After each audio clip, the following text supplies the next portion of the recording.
All right. It's Philip here from Toon Tactics TV, giving you our halfway season review of Newcastle United season so far. We're going to be looking at, are Newcastle meeting their targets, or are we exceeding our targets, or are we below our targets? We're going to be looking at our best performers throughout the team, looking at the defense, the attack, the forwards. And we're going to be looking at where can Newcastle improve in our squad with the transfer window coming up. What positions do we think the Newcastle need to change, improve, and upgrade?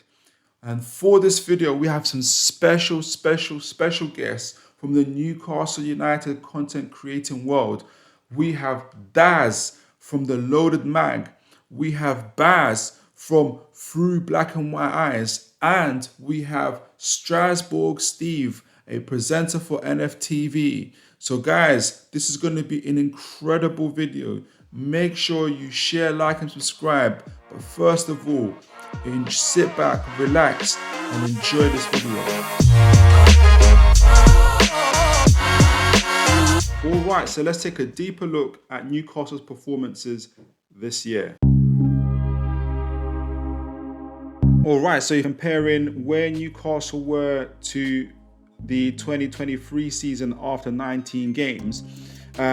Newcastle at this point last year had 38 points from 19 games. Obviously, we've now got 29, so that's 9 points less. They won 10 games, we won 9. They drew 8 games, we drew 2, so that's 6 less. They lost 1 game, we lost 8, so we increased our loss percentage by at least our loss rate by +7. We scored 33, but this year we scored 37. So we scored 4 more goals to last year. So if we were to summarize that, Newcastle are certainly showing flashes of attacking quality and prowess. However, it's in the defensive end where there's clearly some real signs of concern. But in order to summarize it, in order to look at it a bit more deeper and understand what's happening, let's look at some more underlying metrics to be able to understand exactly where Newcastle are.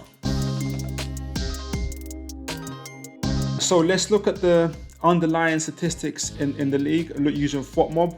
And what we can see is obviously, I've highlighted the points, the specific metrics where Newcastle are one of the top 6, top 7 teams in the Premier League. I want to especially focus in on FOTMob's rating for Newcastle because it takes all of these stats, good and bad, and puts them all together for individual players, for team performance, for attacking statistics, defensive statistics, puts them all into consideration and gives an overall rating. And Newcastle currently stand at 6th. Obviously, Newcastle's current league position is 8th, 2 points behind Man United, who are currently lying in 6th.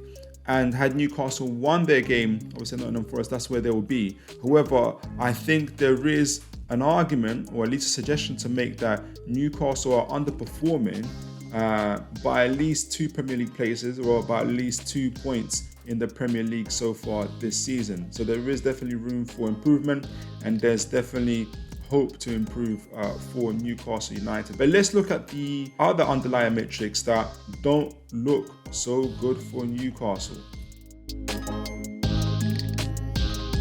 All right, so moving on from the positive underlying metrics for Newcastle United to the less so positive metrics. These are the goals conceded, interceptions, successful tackles, clearances, possessions won in the final third.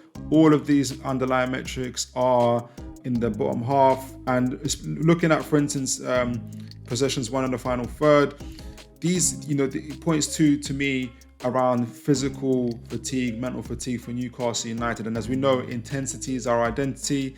And I think there's a lot of fatigue for the Newcastle squad. There's also a lack of rotation as well. So it has been very, very difficult. But also we can't forget that Newcastle have also possibly been worked out by rival managers, and they are beating our press. They are sometimes outworking us and got better strategies and plans. And so Newcastle are going to have to show some better flexibility and game management as well to be able to improve on these stats and get us higher up the table.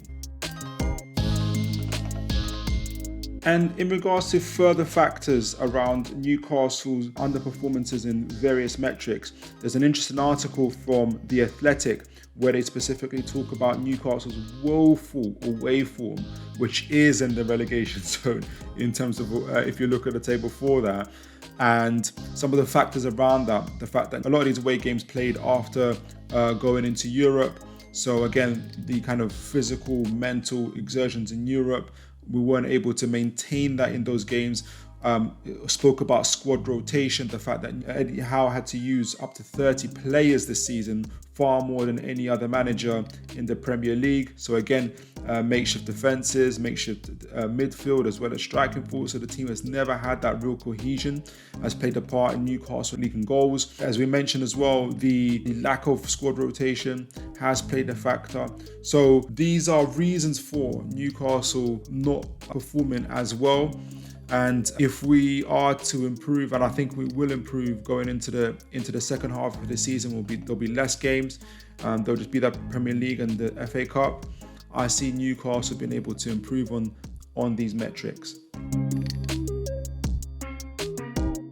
So where do I think Newcastle are? I think Newcastle are underperforming by at least 5 or 6 points in a couple of places. I think we could have been 5th or 6th had we beaten Luton and Forest. And that's of all the factors considering the injuries, the fatigue, mental and physical fatigue, the amount of players Eddie Howe had to use.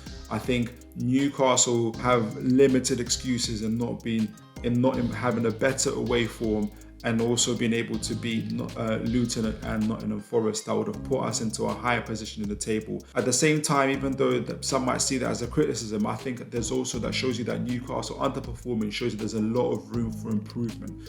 Newcastle can reach up to at least 5th position, I think, in the season, and can improve by 5 or 6 points in the league. And with players returning, the transfer window coming up, Newcastle have every opportunity to do that. So that's my views. We have a special guest in Daz from the Loaded Mag to give us his insights on where he thinks Newcastle are. Daz, take it away. This is Daz here from Loaded Mag NUFC. Just going to give you a bit of a run through from the season so far. The highlights being the 6-1 win at Villa, the Champions League, back in the Champions League, our League Cup run and the wins against Man City and Man United, the victory against Arsenal and that ball over the line incident, the victory obviously over PSG in the Champions League, first game back at St James's Park. All highlights for me on the season so far, as we're halfway through at this stage. Yeah, then the lowlights, and there are plenty of them as well. The Evan Ferguson hat-trick against Brighton, the League Cup run where we were knocked out against Chelsea, our injury crisis, injury after injury and long-term injuries at that, the string of defeats that we've seen, our away form, all lowlights, and then games that we should be taking points from, the likes of Bournemouth, Everton, Luton Town, and Notts Forest, the most recent one. Another low light, of course, is the Tonali ban for betting offences and not having access to our summer signings, with Barnes being out injured as well for most of the season. But reasons to be cheerful, and it's not the upcoming games against Liverpool, Man City, and Villa in the league at least. But yeah, we the FA Cup one against Sunderland. Hopefully, we get victory at that one. The transfer window, and we need to strengthen in at least three positions, if not more. But we're building. For me, we're building for next season now. Overall, I'll give a rating of D to Newcastle and the performance so far this season. But in Eddie, we trust. Stick with him. He's going to get us back to where we need to be. But that's it from me. Happy New Year, everyone. Take care. Right, before we go over to Baz through Black and White Eyes and hear his overall assessment for the team's performance, we're going to look at Eddie Howe and how he's been performing so far this season. To assess Eddie Howe's performance, we're going to look at what the expectations are likely to have been from the owners, as well as ourselves as the fans. I think after £150 million spent in this year's summer transfer window and achieving Champions League qualification success last year, I think the owners are more than likely wanting to have the same this year. So at least compete for Champions League spot do well and to achieve well in the domestic competitions themselves. And so myself as a fan, that'll go with my own objectives. I would say that in the domestics, I was hoping that we would go deep into domestic competitions, League Cups and FA Cups. So semi-finals and finals was what I was looking at, and to at least qualify through the Champions League group of death, as it were. So that was my expectations, and some of the expectations of what I think the owners were looking for. So it seems Newcastle and Eddie Howe are underperforming. However, there are factors to this, and the main factors to that is obviously the injury list, where Newcastle have consistently either topped or been at the high end of the injury list in the Premier League, at one point reaching 13 players out injured. And this has had an impact on Newcastle's squad rotation, overall quality, and obviously a negative impact on the physical and mental part of Newcastle, with players playing more games and unable essentially to cope with that. And we know that the injuries had an impact on Newcastle and Eddie Howe's overall performances. We know this by if we look at game week 8, Newcastle were top of the form charts in the Premier League, and that's going into the Dortmund game. So Newcastle have been playing domestic competitions, playing European competitions, as well as obviously in the Premier League as well. So up to the point before the injuries began to pile up, Newcastle and Eddie Howe were performing really, really, really well. So Eddie Howe's overall performance has been mixed, and Newcastle have increased, for instance, their goal scoring. However, have also leaked in a lot more goals, have lost a lot more games. And at the same time, with the incredible amount of injuries, Newcastle have achieved positive results, beating Arsenal, beating Chelsea 4-1 in the Premier League, and as well as beating PSG and drawing away at PSG as well, which were really, really good results. So it's been a mixed bunch of results for Eddie Howe. However, when I'm coming to grade him and assess him in this first 19 games of the Premier League and taking everything into account, I can't help but feel that Newcastle have underachieved, especially in the last 2 games against Luton and Nottingham Forest, which were, as Eddie Howe himself said, were opportunities for Newcastle to really step it up within the Premier League. And I feel like those were 6 points that were lost there, and had we achieved those points, we would have at least been 5th or 6th in the Premier League, and we would have been 3 to 6 points better off. And so because of that, I feel that Eddie Howe is slightly underperforming, and so I've given him overall C+ rating, but I am very, very confident that I think that in the second half of the season, Eddie Howe and Newcastle will improve. Let me know what you guys think. Now, we look forward to hearing Baz's overall assessment and insight into Newcastle's player performances. Baz, take it away, sir.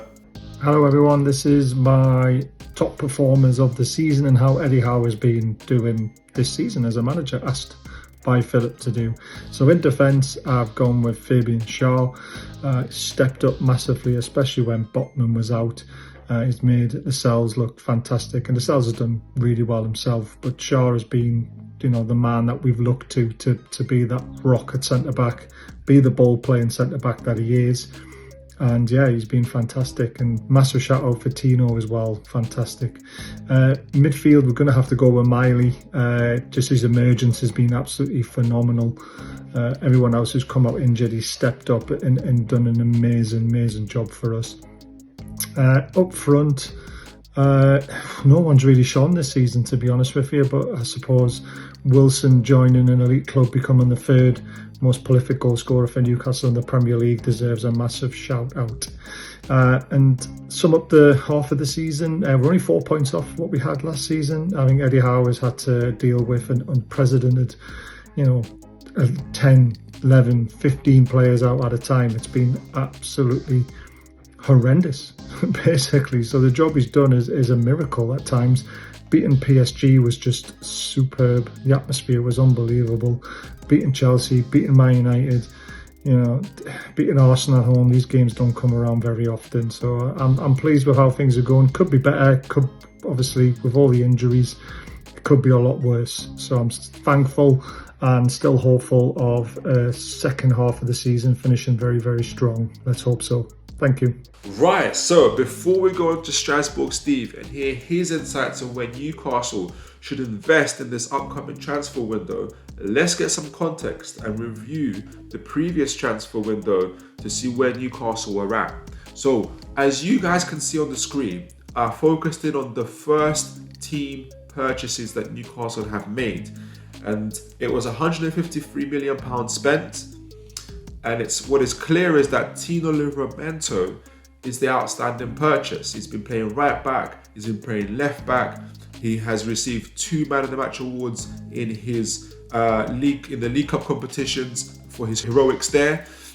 And he's been the only one, unfortunately, to be really an outstanding success for Newcastle United. Now, we know obviously with Sandro Tonali, he received a suspension very, very early on.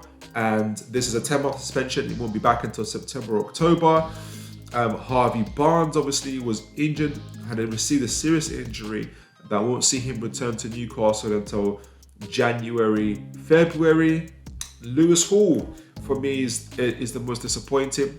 He's not being used, and I think the simple answer to that is that he has not been good enough. And I, in my view, I do not believe that his loan will turn into a permanent transfer for Newcastle. So from the 4 players, first team players that Newcastle sports, and the £153 million that was spent in order to upgrade and improve Newcastle, we only have the one player in Tino Livramento who has been a success. Now, hindsight is 2020 vision. Newcastle couldn't have predicted the injuries that have happened to their purchases. They couldn't have predicted the suspensions that have happened and all those things. Regardless of the fact, what we're seeing at the moment is that Newcastle are 9th in the Premier League.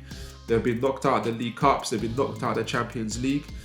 And the big factor to this has been the increased amount of injuries that Newcastle have suffered that has impacted on their performances, impacted on the squad rotation, impacted on the qualities, the player quality that Newcastle have had. And had the summer transfer window been more successful, been more robust, either more or better quality of players being purchased, I think Newcastle would have at least stayed in at least one of those competitions and would be high up the league table currently. Now, that may be a little bit harsh, but there is very fine margins when it comes to competing at the elite level, and Newcastle have to focus in on getting things right. This transfer window that's coming up is that opportunity for Newcastle. Strasbourg Steve is going to let us know what his thoughts are where Newcastle should invest and what Newcastle need to do in order to turn their fortunes around.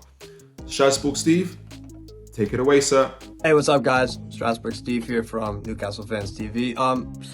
So far, what I've made of Newcastle United's season so far is tumultuous. I think would probably be maybe the best way to put it. Some real ups. Beating Paris Saint-Germain 4-1, smacking around Chelsea. Beating Man United twice in 2 different competitions. So there have been some really good highs. Also beating Arsenal, Villa 5-1. There have been some really, really concerning lows though, for sure. The away form is very bad, and some of the losses, not good. So for me, a bit of a tumultuous season. I think we'll probably finish around 7th, and if I could pick a transfer in January, I would love to pick up Nico Williams from Athletic Club Bilbao for me. So yeah, peace. All right, so that's the halfway season review, guys. Hope you've enjoyed it. I mean, in conclusion, it's clear that Newcastle, despite some flashes of quality on the pitch and some positives in how Newcastle have in large handled their injuries, have also handled the increase in games and the competitions, they are underperforming. The positive news also is that Newcastle do have room to improve and will likely do so, especially once their players come back and they are able to rotate the squad more and be able to get back to hopefully winning ways. Now, Eddie Howe also has shown himself to be able to lead the team whilst managing the various competitions and injuries and other off-the-field issues as well. However, he has also not been able to capitalize on opportunities to push Newcastle up the league, with the last 2 games against Luton and Nottingham Forest as prime examples. And Eddie Howe has said this himself as well. There's also been positive individual performances, in particular looking at the young Lewis Miley, 17 years old, already has an assist in the Champions League, a goal in the Premier League, and has just been an all-round outstanding, awesome player. And coming in and putting in at a time where we really needed someone to step up, especially in our midfield with all the injuries that we've had. Lewis Miley has really stepped up, and we haven't noticed or haven't seen the drop-off that we all feared that we would do. The other positive news is that Newcastle go into the transfer window and have an opportunity to bring in some quality to provide some much competition into the squad, and hopefully to have some positive impact in our final league position. So there's a lot to play for Newcastle, a lot of spinning plates, and we're believing that Eddie Howe and his players can produce and get something out of this season. So guys, I want to give a special thank you to our special guests. I want to thank Daz from the Loaded Mag. I want to thank Baz from Through Black and White Eyes. And I want to thank Strasbourg Steve. All of them are incredible content creators, and they've contributed immensely to this video and to making this video a success. Their links are also in the description. Do check out their material. They are all incredible content creators. And that's the end of the video. Do look out for our next video that's going to come out at the end of the transfer window. We'll be assessing Newcastle's transfer window, also the transfers of our closest rivals and in the league, and to review them and to assess them also. So guys, do look out for that, and until next time, take care and God bless, folks.